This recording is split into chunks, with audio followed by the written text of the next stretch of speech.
naman, lagi naman ako na-introduce sa TAC Expo. So alam na nila, lagi sinasabi ni Gil, si football superstar. So yun. Dahil nga, lagi naman tayo naglalaro ng football before with the Philippine team. Although hobby lang siya. Then, ang mas nire-represent natin talaga yung education for the Filipino people. Bakit ba ganon? So, yung una, kasi before mention din niya, nagpunta sa US, nag-aral daw sa Harvard. Technically, hindi ako nag-aral sa Harvard. Nirepresent ko lang yung Philippines sa Harvard, USA, or sa Boston, Massachusetts, USA, para ipakita yung mga Filipino technologies na meron tayo at mapakita sa mundo na karamihan ng technology na meron tayo sa buong mundo nanggagaling sa Pilipinas. Like, example, fluorescent lamp, Filipino gumawa niyan. Yung salt lamp, Filipino gumawa niyan. Videoke, Filipino gumawa niyan. So, sobrang dami. Ngayon, yung sa amin naman, way back 2005-2006, ito yung mga technology na tinatawag na Solar Ready Aquavendo. So, noon pa yon 2005-2006. Dinala sa US yan para ipakita na meron na kaming ganito sa Pilipinas at magagamit nyo sa Africa problem na ang nangyayari sa Africa, yung tubig, ilalagay pa sa ulo ng tao, aakyat sa bundok, dadalhin yung tubig doon, tsaka nila iinumin. So, medyo technical. So, sabi namin, meron ng mas madali. Ilagay mo yung pump dyan, solar ready, pag araw dyan, tatamaan niya ng araw, magpapump yan ng tubig, pwede mo na i-filter, may inom na. So, that was 2005-2006. Lumipas yung panahon, after nating manalo, so yan, nasa balita yan, search nyo sa Google, Giancarlo Capco or Harvard, Philippines, binalita tayo ng halos lahat ng news media. Kaya lang, ang problem kasi noon, noong unang panahon, hindi pa uso ang social media. So, nung nagpunta kami sa US, yung mga camera, low-tech, hindi yan na-upload yun sa social media. Konti na lang yung record na nakuha. Pero makikita nyo pa rin yung award doon. So, doon sa US pa lang, pagkatapos manalo ng technology, ng Filipino-made technology, ang dami ng offer niyan. Biling ko yan, ito yung pera, 10 million, bilhin ko yan, sabi na yung rights. Ang daming offer. So sabi ko lang, ang Filipino, pag gumawa ng technology, yung tunay na nagmamahal sa Pilipinas, hindi binebenta yung technology. Kaya yung technology ko, iuwi ko. Ang sabi ko lang sa kanila, in English, noong 2005, hirap akong mag-English noon kasi parang hindi naman priority yan sa mga business dito sa Pilipinas, tsaka technology development. So, barok-barok, pero naiintindihan ng mga Amerikano. Kasi ang Filipino pag nag-English with feeling. So sabi ko lang sa kanila, the Filipino technology is not for sale, especially the one that I invented from Pateros. You know Pateros? Sabi nila, where is that? The balut, the aborted balut. So alam nila kaagad nung sinabing aborted balut kasi takot na takot silang kainin yun. For them, exotic food yun. Sabi ko, doon ang galing yung technology na yan. After mga ilang years, itong technology na to mag-i-evolve to a global standard technology na mga gamit natin sa buong mundo. So, 2005 yun. Nagkaroon na ng ilang taon. Mamaya, i-rundown ko. Pero ang highlight nun talaga, hindi ko binenta yung invention ko para Pilipinas ang makinabang. Dahil hindi lahat nabibili ng pera. Yung iba, kaya nangyayari sa mundo dahil gusto ng Diyos. Kaya pinaniwalaan ko na lang, kung walang pera tong technology ko, pwede namang humingi or humingi ng tulong. Tapos, eventually, after ilang years, na-realize ko, mahirap pala kung manghihingi ka kasi may responsibility ka doon sa hiningan mo. Kaya naisip ko, yung family namin, sabi ko, kung meron kayong pwedeng i-donate ng mga lumang materials, junk materials, nandito yung mga family members ko lang dyan. Supportive siya. Humingi ako ng mga sirang bagay. Kasi pag nag-prototyping ka ng invention, kailangan mo lang isang something na gumagana. So ang ginagamit namin karamihan, recycled and junk materials. So, sabi ko nga, pagpunta ko sa military base, sa PNP, sa DOST, sabi ko yung technology ng Capco and Cal Rigger Industries, walang bayad yung lecture, walang bayad yung training. Pwede mo i-download yung blueprint, for free yan, wala kang babayaran dyan. Pero sabi nila, paano ka kumikita kung lahat libre yan? Libre yung training, libre yung lecture, libre pa minsan, binibigyan mo na nga ng libre. Sabi ko, kikita ka dyan kasi pag gusto ng Diyos yung ginagawa mo, ibibigay niya lahat ng support na kailangan mo. Hindi man excessive, pero yung sakto lang. Kasi kung maaalala natin doon sa Old Testament sa Bible, lahat ng leader ni God na sinabing, Lord, ikaw na bahala sa akin, naging successful sila sa battle. Nagiging negative lang sila pag umaalis sila sa guide and trust ni God. So yun rin naisip ko, pag maganda ginagawa natin, makakatulong sa mundo, makakatulong sa bayan, susuportahan tayo ng Diyos. Pero again, sabi ulit ng isang scientist, ilang beses na kami humihingi ng funds sa gobyerno. Hindi ako binibigyan. Yun yung isa, hindi ako yun. Sabi ko, huwag ka na humingi. Kasi ang mangyayari dyan, pag hingi mo, nababalitaan na may ganito ka invention. So yung nakabalita, kwento yan dito, hanggang makarating yan kung saan-saan, yung invention mo, ginawa na ng iba. Kaya sabi ko, pagdating sa invention, gawin mo na kagad yung prototype, i-demo mo na, post mo na sa social media, tsaka mo tignan kung merong may gusto ng invention mo. So ganito nangyari. Sabi niya, ikaw nga, libre ka ng libre. Paano ako kumikita dyan? Next slide ko yan. Ang everyday paggising ko, lagi ko lang sinasabi kay God, Lord, give me the power to know the right and have the will to do it. Power me with knowledge, drive me with right principles, and guide me with virtues and with your Holy Spirit. From there, paggising ko, magugulat na lang ako. Next slide ko yan. Ganito na yung napuntahan ko mga training. Nag-training na ako dun sa taas sa CRS AFP Camp Aguinaldo. So yan yung GHQ head ng military bases, Camp Aguinaldo. Then sabi ko, dyan muna kayo mga sundalo, may kailangan akong tulungan na isang organization, tinatawag na Masungi Geo Reserve. Ito yung namang problema ngayon sa environment dun sa area ng Tanay Rizal Morong. So humingi sila ng tulong para tulungan yung mga community doon na magkaroon ng skills. So tinuruan namin, ito yung nandun sa kabilang side. Paano mag-set up ng mga solar homes para hindi ka nakakabit sa kuryente or generator. Then ang next training natin, kung nakikita niyo yung maliliit na mga tangke dyan, dinevelop ng Capco and Calriger Industrial for the Philippine Army, walang bayad. Again, yung training libre, yung parts na meron kami, binigay na rin ng libre, hanggang magawa na nila para magamit sa Philippine Defense and Rescue Operations. So again, libre ulit. Yung man naka-blue, si General Hungko yan yung sa Farming for Survival. Tinulungan namin siya sa mga training para makadevelop ng water filtration system na pwedeng gamitin kahit saan. Then sa kabilang side naman, mga army soldiers naman yan, dahil ang problema nila pag nasa field and rescue, walang charger ng cellphone or ng radiocom. Usually may dala silang ganitong radiocom. Yung mga ganitong radiocom, nalolobat ka agad. So ang option mo, maghanap ka ng charging. Pagdating mo sa bundok, kahit anong bahay puntahan mo, sasabihin sa'yo, wala kaming charging dito kasi wala namang kuryente. So nag-develop kami ng mga technology sa kanila together with Arms Corps. Gumawa kami ng SolarEv Arms Corps SOG-1 Portable Power Pack. Ito dito nag-start yung mga industrial and military grade na power pack through Arms Corps. Tumulong yan sa amin. So with this, nagsunod-sunod din mga project. Tumulong kami sa Air Force, sa Navy, sa mga preppers, yung mga mayayaman nating communities na sila naman yung willing to pay. And yan, sa Navy, tumutulong din tayo sa mga technology development for the West Philippine Sea.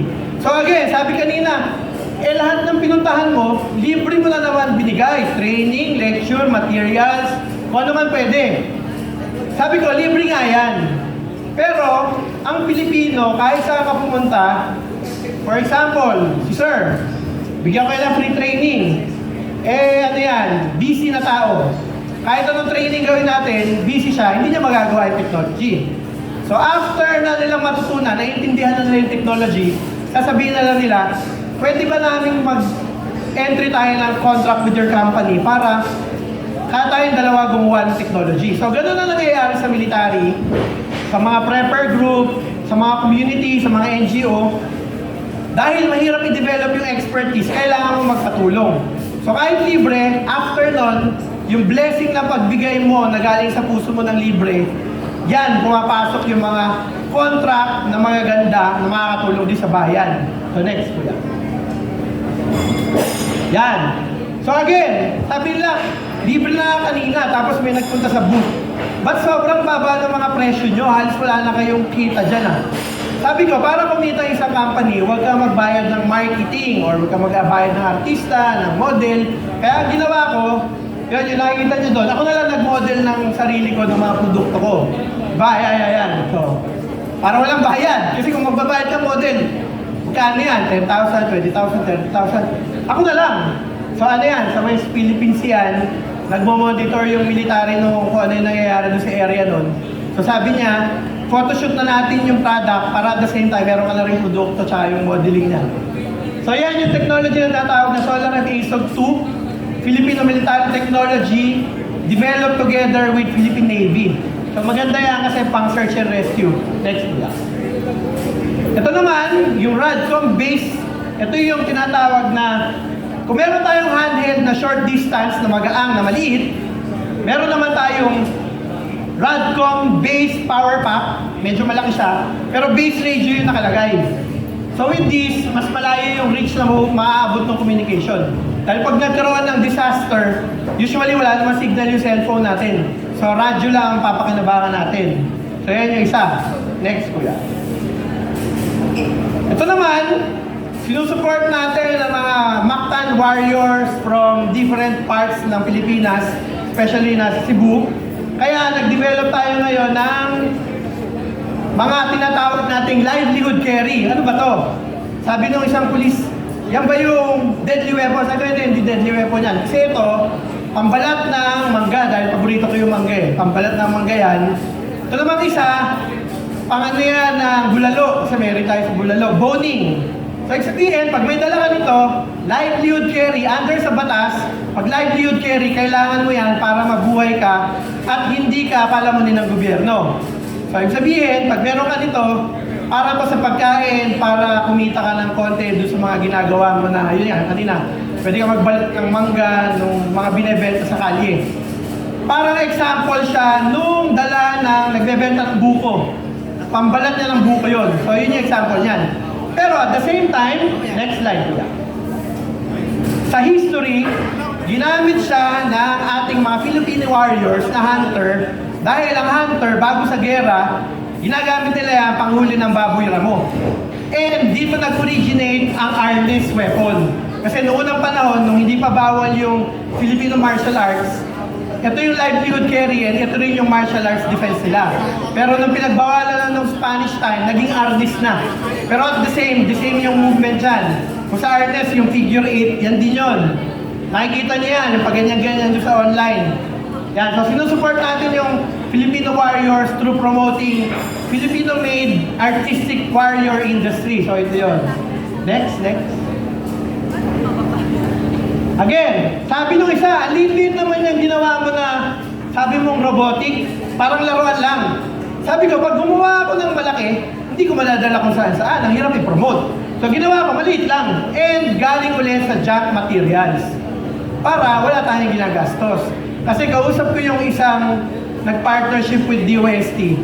Ang nailabas na nila para gumawa ng robot, around 2-something million na. So ang mahal, hindi pa nailabas sa industry.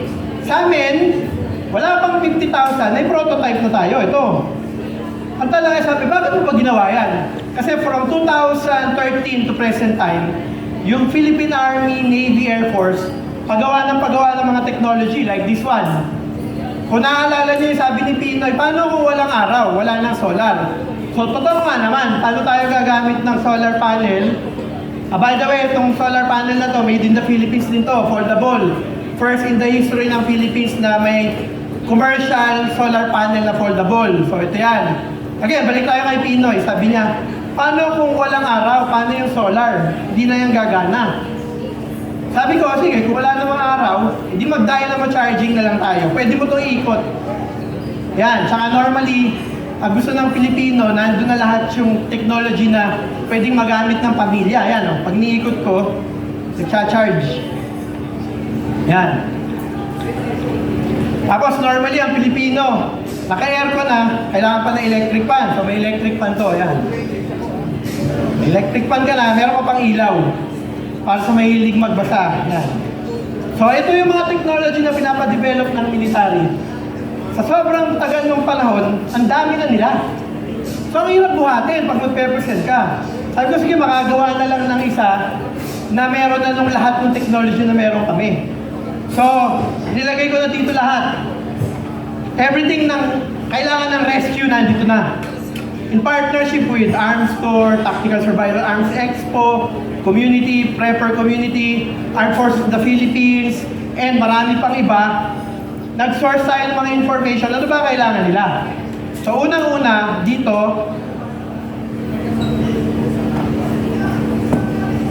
ang kailangan daw nila, something na pag nagkaroon ng rescue and disaster response, pwede maging frontliner. So, ito pwede mo gawing frontliner. So, yan, pwede ang umikot-ikot. Ano ba meron pa siya?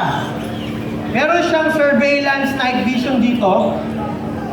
So, night and day, pwede mo gamitin yung camera. Makikita niya yung dilim. So, kahit wala yung rescue, nandiyan yan.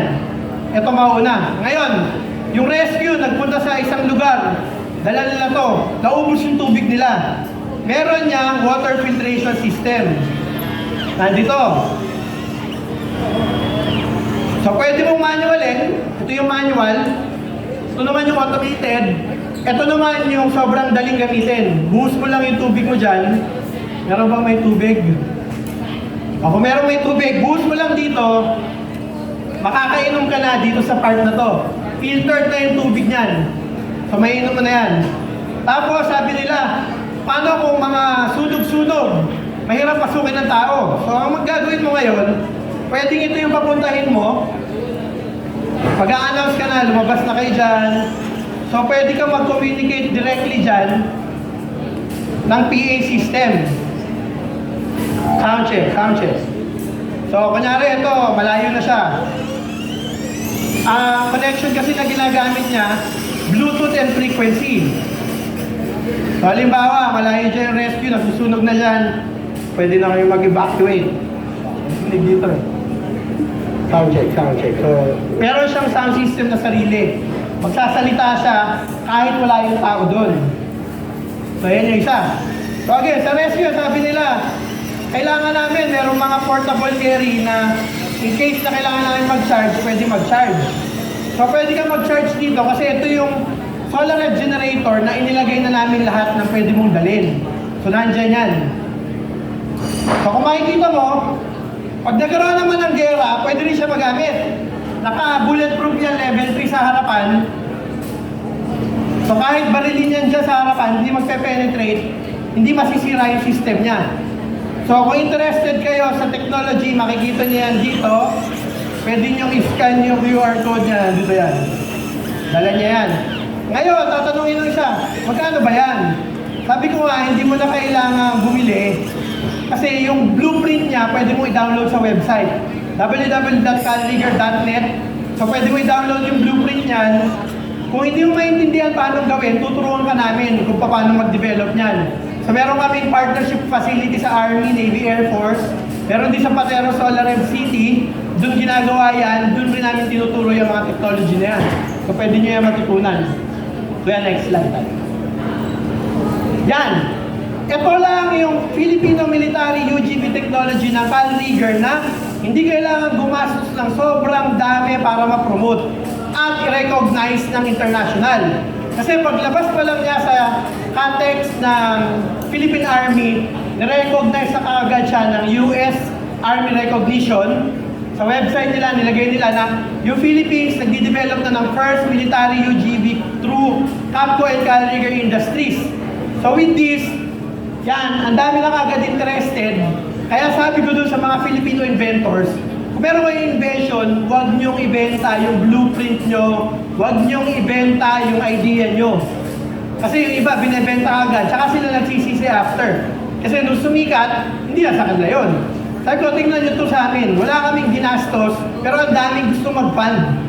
Sabi ko, yung gusto nyong fundan, tinraining na namin yung Army, Navy, Air Force, kanina kausap ko si Sir from Red Cross. Pag nag-develop sila ng sarili nila, kami bahala magturo, makakagawa sila ng ganyan. Kasi ang pwede gawin ng Red Cross sa ganito, in case na may gera, yung iba kasi sasabihin, yung naka-uniforme baka nagpapanggap lang. Ito pwede mong lagyan to ng sticker ng Red Cross at sabihin mong, ito ang official representative ng Red Cross para mag-supply ng dugo doon sa mga nasusugatan. So, hindi na siya kasama sa babarilin sa gera dahil yun yung Geneva Convention na in-explain kanina ni Sir. So, yan, pwede yan. Next yan. Meron tayong friend from Ukraine. Ito yung sa Hado, Philippines.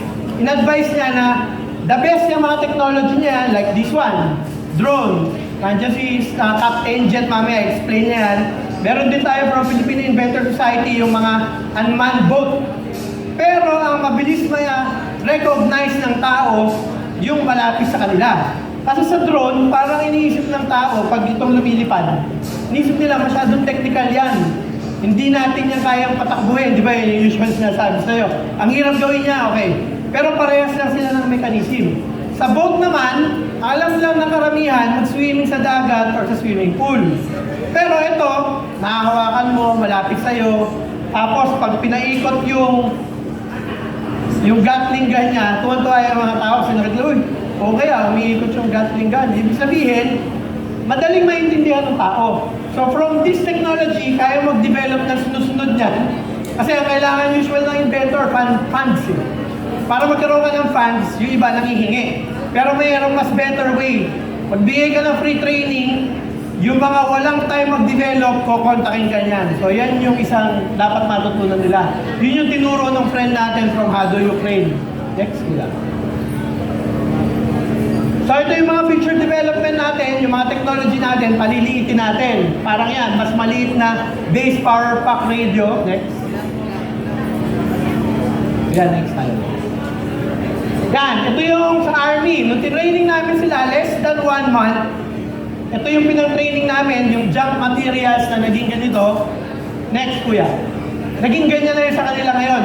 Meron ng live unmanned ground vehicle yung Philippine Army through Seymour Regiment or CMO Regiment ng Philippine Army. Ginagamit nila sa rescue and disaster response. Ngayon, ina-armor na rin para pwede gamitin sa all mission or mission combat ready. Ibig sabihin, pag gumawa ang Pilipino ng technology at na-appreciate ng mga tao, nadi-develop ka agad. So, huwag tayong mawala ng puso, mga Filipino inventor. Kailangan nyo lang ng strategic way para maibigay niya ang technology nyo sa mga target person and target market nyo.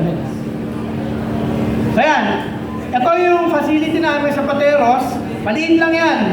Para ano yan, solar powered facility siya, pero ang style niya, mga nara yung upuan, paleta, para simple lang, para hindi tayo gumagastos. Pag nagpunta kayo dyan, free yung mga training na pwede natin gawin. Tuturo ko sa inyo lahat ng technology, walang bayad yan. Unless gusto mo talaga na magbayad, hahanapan natin yan ng mga sponsor. Kasi meron kaming mga out-of-school youth na pwede mong i-sponsor, gagawa sila ng unit, babayaran sila, yung unit na nagawa nila sa inyo mapupunta. So, yun yung option. Tapos from dito, lagi namin iniisip yung message sa Bible na commit to the Lord whatever you do and He will establish your plans. Kasi pag sarili lang natin yung iniisip natin, kaya natin gawin yan, usually sumasablay. Pero pag sinabi mo, Lord, ino-offer ko sa iyo itong technology na to, bahala ka na. Sobrang bilis. Kaya sabi ko nga, naalala ko last November, sinabi ko lang dito sa TAC Expo na next year, magdi-develop kami ng unmanned ground vehicle na magagamit natin sa tactical survival arms and rescue operation. So less than ilang months, may na-develop na kagad. So hindi ko siya ma-claim kasi nga, karamihan yan, habang may mga gabi na hindi ka makatulog, nagbubulong sa'yo si God na, ito, gawin mo to, ilagay mo to, ilagay mo to. Hanggang sa nabuo na siya. Kahit ako minsan hindi ko maisip, paano pala paiikot tong ganito? Eh, yun yung project ng military, inabot ng 2 taon para mapaikot yung Gatling gun na naka-wire pa. Ito, less than 6 months, meron na kaagad na prototype na pwede mo nang i-develop na maging military grade. So, yan. Pag kailangan mo ng information, visit nyo lang kami sa facebook.com calriggercorps or dyan sa website. Pwede mo scan yan, nandyan din yung booth namin. Then, pwede nyo i-support yung Miltac Asia Trading. Yan yung import-export partner namin for lahat ng technology para yung mga Filipino technology natin, madala natin sa ibang bansa. Tsaka again, yung sa Patero Solar Rev City, kung saan nagsimula lahat yung mga solar rev technology ng Calrigger. Pa-play ko yan ng isang video. Para makita ko lang kung paano nag-ooperate yung mga technology namin with the military.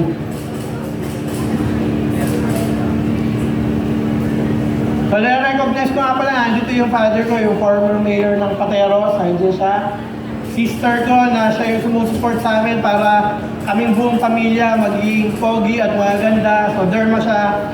Andito yung tropa namin na RD, secret na RD. And yung mother ko, nandito rin siya. Nare-recover niya lang sa stroke, kaya nag-develop kami ng solar-powered BP monitor. Kasi kailangan palang i-monitor yung BP mo. Tapos, para makuha mo yung accurate, dapat mataas yung battery. So, nag-develop kami ng solar-powered BP monitor para laging hindi low bat. Next time, pakikita ko yan. Okay na ba, sir? So, kung meron kayong tanong, pwede nyo itanong. Pero bago yan, pagkatapos ng video, meron akong challenge na gagawin. Sobrang simple lang.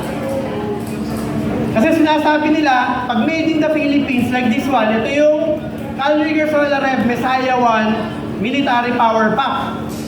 Sinasabi nila, pag made in the Philippines, mahina yan, madaling masira yan. Hindi yan matibay. Sabi ko naman, subukan mo yung made in the Philippines na ginawa sa Patero Solar FCT. Sobrang simple lang yung challenge ko. Kung sino merong international version ng power bank, pwede sa power bank to eh. Actually, pwede ka mag-charge dito ng cellphone. Radio.com, pwede ka rin mag-charge dito. May flashlight dito. Yan.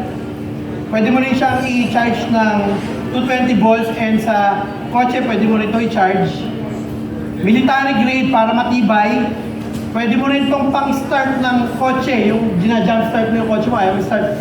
Pwede yan, gamitin mo itong part na to. Pwede rin solar power dyan, plug and play lang. Meron ka lang ipa-plug dyan yan. So, pwede solar. Ang challenge ko, kung meron imported dito na power pack or power bank or solar power pack or yung mga power station na portable, dali natin dito. Tapos, ibabato lang natin ng 3 or 4 meters lang na taas para makita natin kung matibay. Ngayon, kung sino yung pinakamatibay, yung sabihin, magaling talaga. So, after ng video, magsa-source lang tayo ng pwedeng magtapon, tapos tatapon na natin to. Yung mag-volunteer na magtapon ito, bibigyan natin ng prize. So, wait lang natin. Ito yung video ng mga military technology natin.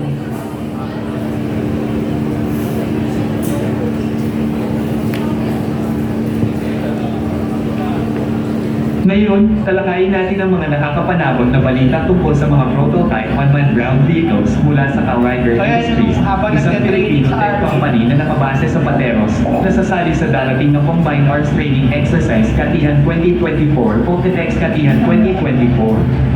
Ang dalawang UGVs na 3CCM OR pa SROG 1000 UGV Class 3 na mas malaki at may pinturang berde at ang CSFMT SROG 500 UGV Class 2 na mas maliit at may pinturang itim ay may iba't ibang purpose. Ang mas maliit na SROG 500 ay pangulanan yung mga jack materials o mga display sa pamamagitan ng pagbibigay ng water filtration system, portable solar ORED, generator, na gawaan din ng Calrider, at iba pang kagamitan na kasya sa kanyang maliit na sukat tulad ng sound system, at iba pa at kayang magmaneuver sa mga maliit na espasyo. Ang mas malaking SROG 1000 ay gagamitin din bilang supply platform na nagdadala ng bala at iba pa at maaari din itong dating ng mga teknolohiyang tulad ng Starlink satellite internet antenna gaya ng ipinapakita sa mga litrato. May mga plano rin na ipakilala ang ibang pagkakayahan nito bilang isang unmanned weapon platform o bilang isang stepping stone para sa mas advanced na UGVs. Ang Calrider Industries ay original na nag-develop ng mga portable solar ORED power generators na ginagamit ng mga lokal na pamahalaan, rescue services, at ng mga armed services kabilang ang Armed Forces of the Philippines. So yung nagsasalita doon, yun yung friend natin na nakilala sa Visayas region. So binibigyan natin ng opportunity para mag-promote ng mga ganito. Kaya yan yung formation sa C4 or CMO Regiment ng Philippine Army. Diyan din yung isang lugar kung saan dinidevelop yung mga Filipino technologies na gawa ng Calrigger Solar Rev. So, meron na bang imported na pakagat sa challenge? Wala pa yata eh. Power bank. Meron ba kayong power bank na willing kayo iba to? Pag hindi nasira, dodobling ko yung power bank mo or pili ka na lang dito. Ngayon, pag ito yung hindi nasira, wala namang kapalit eh. Kumbaga, pinakita lang natin na yung made in the Philippines, sobrang tibay. So may volunteer ba? Ang price natin manggagaling sa Miltac Asia Trading. Bibigyan na lang niya. Sino unang volunteer? Mga siguro ganito kataas. Okay na ba to? O mas mataas pa? Isa, sino volunteer? O halika. Bato mo lang, may price na kagad. Ito yung sa ano? Sige. Ito yung sa hydroponics na mga, ayan, masarap yung lettuce nila. Iso solar power natin yung in the future. So mo gusto iba to? Akyat ka ng stage or dito or sound system? Gano'n kataas gusto mo? Sige, harap kang camera para makita nila na yung made in the Philippines, yun yung quality. Ikaw, kung kasama gusto iba to yan, basta pag... Kasi ang ano dyan, sa military gear testing, meron tinatawag doon na drop test na 3 meters. So ang 3 meters, usually parang mas mataas dito yan eh. Pero dahil mabigat, yung iba hindi lang maibato. Ngayon, pag nasira to, kasi araw-araw na lang ito yung binabato eh. Pag nasira, i-repair na lang ulit. Kasi nga, pag ang Pilipino may nasira, inaayos naman natin. Yun lang ang maganda rin sa Made in the Philippines. Pag nasira, pwede mong i-repair. Pero pag hindi nasira, ibig sabihin, napakagaling talaga ng Made in the Philippines. Pero again, kung merong made in US, China, Malaysia, Singapore, Japan, Bangladesh, Indonesia, Africa, Israel, Palestine, dali nyo dito. Basta pag nasira yung sa kanila, papalitan natin ng kung ano pwede yung palit. Pero kung hindi masira yung sa Pilipinas, ibig sabihin, magaling sa Pilipinas, di ba? So, anong gusto mong tapon, bahala ko na. Para ati sabihin, tinuruan lang eh. Kasi yung iba sinasabi, scripted yan. Huwag sa mga drone. Diyan, huwag tapos sa akin. Huwag lang dito sa mga drone. Million kasi ito eh. Sige, bahala ko. Nako. Tingnan natin, ha? Sino ang may charger ng cellphone para malaman natin kung gumagana? Kasi yung charger ng cellphone niya, buo pa rin. Ibig sabihin may ilaw pa rin. May flashlight pa rin. Na-on-off pa rin siya. So, ibig sabihin, gumagana pa rin. So, again, kung mayroong international version, power bank, pwede nyo iba to dito. Pag nasira, papalitan natin. So, ibig sabihin, binato niya lang isa. Gumana pa rin. Sabihin nyo iba, tsamba. Kunin mo na yung price mo. Punta ka lang sa Miltac Asia Trading. Kaya na nag-volunteer ka na si Kuya eh. Ito si cameraman. Marami na itong nakitang mga peking yung video trick eh. Ikaw Kuya, ikaw magbato. Sabihin, babae nagbato, kaya ganun eh. Made in the Philippines, Calrier Solar Rev, made in Patero Solar Rev City. So yan, again, made in the Philippines, kaya sobrang tibay. Dahil pag gumawa ang Pilipino ng technology, galing sa puso, at gusto natin, yung ginagawa natin para sa pamilya, habang buhay magagamit. Tama? Tama ba? Di ba, pag may ginawa ka kuya na upuan para sa asawa mo or girlfriend mo, gusto mo, kahit warak-warak na yan, gusto mo, nandun pa rin yan, ayaw itapon. Ito yung pinaka-common sa Pilipino. Kasi mataas tayo sentimental value sa mga lalaki lalo.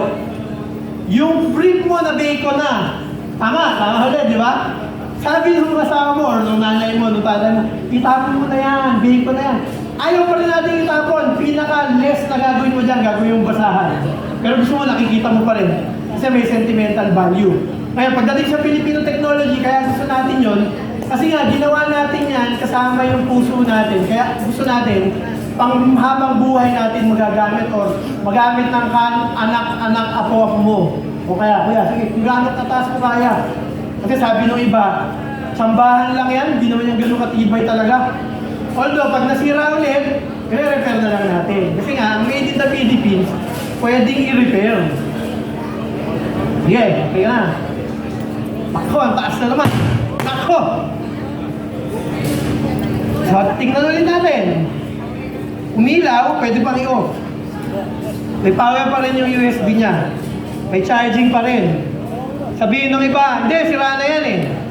Tingnan natin kung mag-charge yung USB. Meron tayong ano dito. Ito yung parang sa rescue, ang pinopromote namin ngayon, yung RadioCon na Type-C. Ibig sabihin, pwede mo i-charge ang mga power bank kasi yung ibang radio, ang hirap i-charge, kailangan mo yung base. So ito, tingnan natin kung nag-charge. So, nag-charge pa rin siya, ibig sabihin, buo pa rin. Sa dalawang tapon, actually, pang ano na yan ngayong araw, pang 5, Bago Expo, naka-4 na yan. So, ganun kadami na yung tapon niya. Buo pa rin yung Made in the Philippines. Kasi nga, kung titignan natin, karamihan ng technology sa buong mundo, ang pinakamagaganda gawa sa Pilipinas. Pinaka-favorite natin yung video okay ulit na nasa Japan. Ayaw gumawa nun. Fluorescent lamp, salt lamp, and solar generator from Patero Solar City, Philippines. Ganun katibay. So, meron pa bang gusto? Kasi baka dalawa pa lang sabihin, tsamba pa rin yan eh. Kung meron pang gusto, may prize para sa mga magbo-volunteer. So kung wala, meron pa. Sige. Ikaw na lang kasi baka sabihin ni Captain Jet, wala na akong time mag-talk si Captain Jet ang nagdi-develop ng mga aircraft technology natin sa Air Force at kung saan sa pa, Navy. So again, ikaw na bahala kung paano mo gusto itapon niya, kung gusto mo mataas, mababa, o kung saan, basta papatamaan yung mga tao. Pero again, kaya natin tinatapon to para ipakita na yung Made in the Philippines, matibay talaga yan. At again, kung masira siya, pwede nating i-repair dahil nga Made in the Philippines. Yun lang ang maganda doon.